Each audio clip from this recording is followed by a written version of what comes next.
I found the key on a Tuesday. Not in a drawer, not on a hook by the door. Inside the pocket of a jacket my wife hadn't worn in months. I only noticed it because I was looking for quarters for the laundry machine in our building's basement, and I grabbed the first jacket on the rack without thinking. When my fingers touched the cold metal, I pulled it out expecting a coin. Instead, I was holding a small brass key with a yellow plastic tag on it. The kind of tag apartment complexes put on spare keys. The kind that has a unit number written on it in black marker. The number on the tag was 4B. We live in Unit 12F. I stood in our hallway for a long time, turning that key over in my fingers. My wife was at work. Our 2 kids, our 7-year-old son and our 5-year-old daughter, were at school. The apartment was completely quiet, except for the hum of the refrigerator and the sound of a truck passing on the street below. I kept waiting for a reasonable explanation to come to me. A friend's spare key she was holding on to. A key from her office building, something she'd forgotten to return to someone years ago. I stood there for probably 10 minutes, and not one reasonable explanation came. I put the key in my own pocket and went to do the laundry. Let me tell you a little about my wife and me before I tell you what happened next, because I think it matters. We met when I was 31 and she was 28. I was working as a project manager for a mid-sized construction company. She was a nurse stud, night shifts mostly, at a hospital about 40 minutes from where we lived. We dated for 2 years, got married, bought a condo, had our son, then our daughter. From the outside, I imagined we looked like exactly what we were, a regular American family doing its best to hold everything together. But here is something I have learned about regular American families doing their best. The holding together part can quietly become the whole relationship. You stop talking about anything real because you're too tired. You stop asking how the other person is doing because you already know the answer is going to be fine or exhausted. You stop noticing each other. Not in a dramatic way. Not in a way either of you could point to and say, this is where it started going wrong. It just happens, like sediment settling at the bottom of a glass. Slow and invisible until one day the water isn't clear anymore. My wife and I had been living in that cloudy water for at least 2 years before I found that key. I didn't bring it up that evening. She came home from her shift at 11:30 at night, took a shower, and climbed into bed next to me without saying much beyond the usual brief exchange. How are the kids? Did our son finish his homework? Is there anything for lunch tomorrow? I lay in the dark beside her and listened to her breathing slow into sleep, and I thought about the key in my jacket pocket, and I told myself I would ask her about it in the morning. I didn't ask her in the morning either. I watched her make coffee and get the kids ready for school, and I noticed the way you notice things you have stopped noticing, how efficient she had become. Every movement purposeful. No wasted gestures. She was good at the logistics of our family and the way that a very competent person is good at a job they no longer find interesting. She kissed the kids goodbye. She looked at me and said she'd be home late because she was picking up an extra half shift. Then she left. I went to work. I sat in a meeting about project timelines. I approved invoices. I ate a sandwich at my desk. And the whole time that key sat in my jacket pocket, and I thought about Unit 4B, and I thought about who my wife was, and I thought about whether I actually knew. Here's the honest truth. I was afraid to find out. That's the part I'm not proud of. A man who loves his wife and trusts her completely looks at an unfamiliar key and asks about it immediately. He doesn't carry it around in his pocket for 3 days the way I did. The fact that I didn't ask right away told me something about myself I didn't want to sit with. That some part of me already suspected something was wrong, and some part of me had known for a while, and I had been choosing not to look. On the 3rd day, I drove to the address on the yellow tag. It was a small apartment complex on the east side of the city, about 12 minutes from our condo. Nothing remarkable about it. Brick building, 6 floors, a small parking lot, a buzzer panel by the front door. I sat in my car across the street for a while, not sure what I was going to do. I wasn't sure if I was going to go inside. I wasn't sure if I was going to wait. I wasn't sure of anything, which I think is the worst feeling a person can have. Not anger, not sadness, but just the terrible suspension of not knowing what is real. I went inside. The lobby was small. The elevator was slow. I rode it to the 4th floor and walked down a short hallway with beige walls and industrial carpet, and found the door marked 4B. I stood in front of it. I could hear a television inside, low, muffled, but there. Someone was home. I knocked. There was a pause, then footsteps. Then the door opened, and my wife was standing there in sweatpants and a t-shirt, holding a mug of tea, and the expression on her face when she saw me was not guilt, not panic, not the face of a person caught doing something they shouldn't. It was something much worse than that. It was exhaustion. Deep, bone-level exhaustion. The face of someone who has been waiting for a conversation they didn't know how to start. She said, "How did you find it?" I held up the key. She looked at it for a moment. Then she stepped back from the door and said, "Come in." The apartment was small, a studio, maybe 500 square feet. A bed against one wall, a small kitchen, a couch, a television. But what hit me first wasn't the furniture. It was everything else. There were books stacked on every surface, not decorative books. Read books, broken spine books, paperbacks with pages folded down.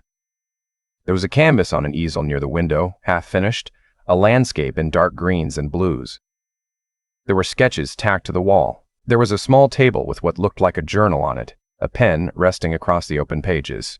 There were plants on the windowsill, doing much better than the one dying plant we had at home. I stood in the middle of this small room and looked at it and understood, in a way I hadn't expected, that I was not looking at evidence of an affair.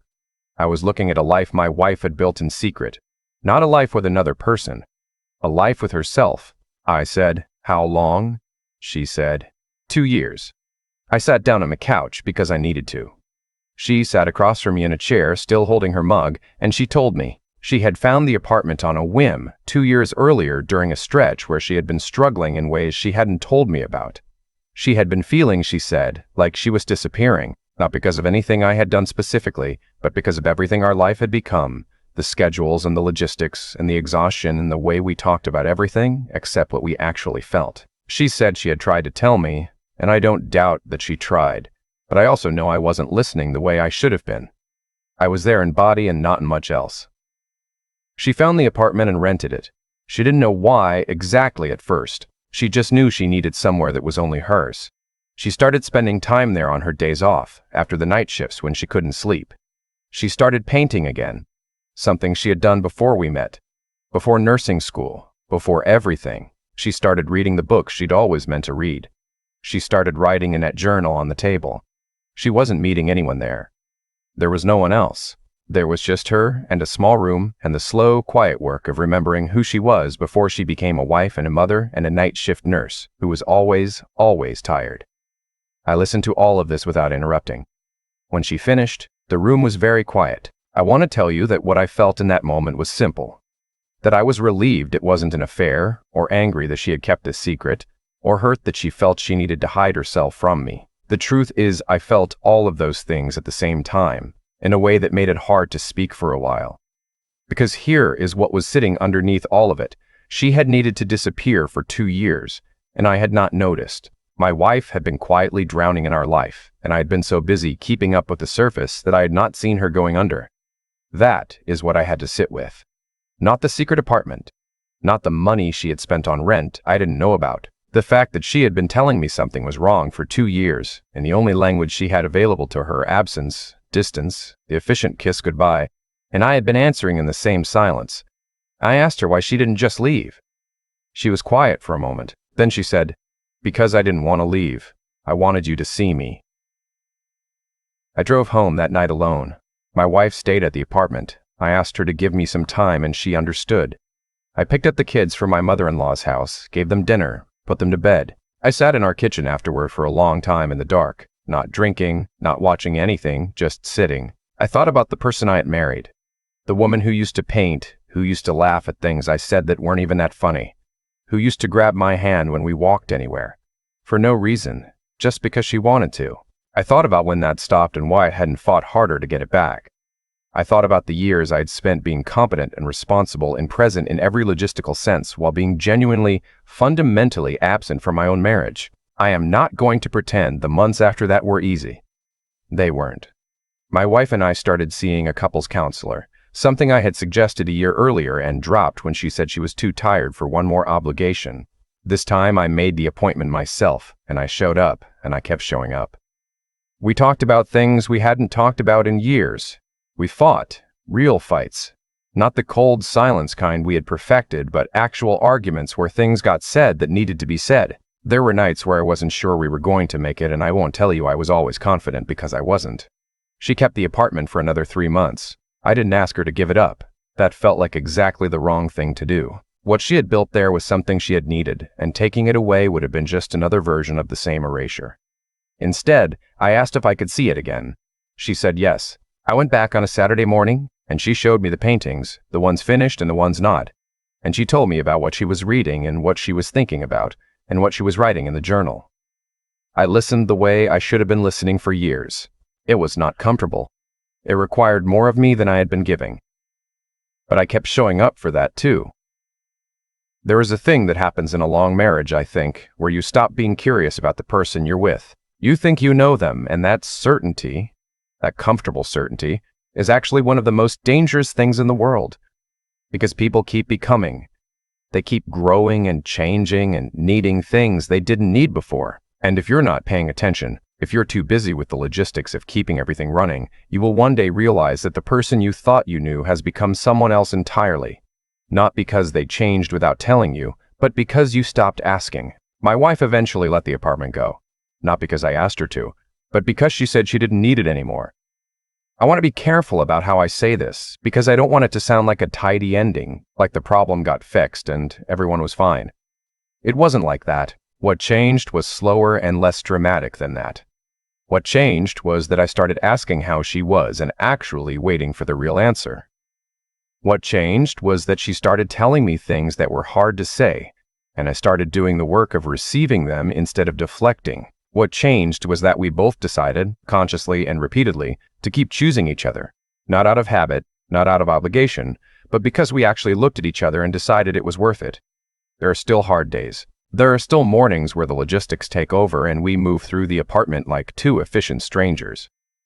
But now when that happens, one of us notices, and one of us says something. Usually her, if I'm being honest. She was always the braver one. I think about that key sometimes, that small brass key with the yellow plastic tag. I think about the fact that I carried it around for 3 days before I did anything about it.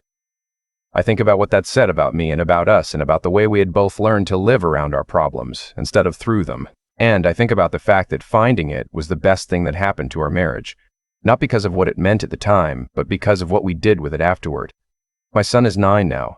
My daughter is 7. Last weekend, my wife and I took them to the park while she told me about a new painting she was working on. Something abstract, she said. Blues and yellows. She wasn't sure yet what it was going to become. I told her I couldn't wait to see it. I held her hand while we walked, for no reason, just because I wanted to. She looked at me and smiled. I think that is what it looks like when you choose to stay. Not the grand gesture, not the dramatic reconciliation. Just the hand. Just the walk. Just two people deciding, in the ordinary middle of an ordinary day, to keep showing up for each other. That's the whole story. I hope it means something to someone out there who needs to hear it.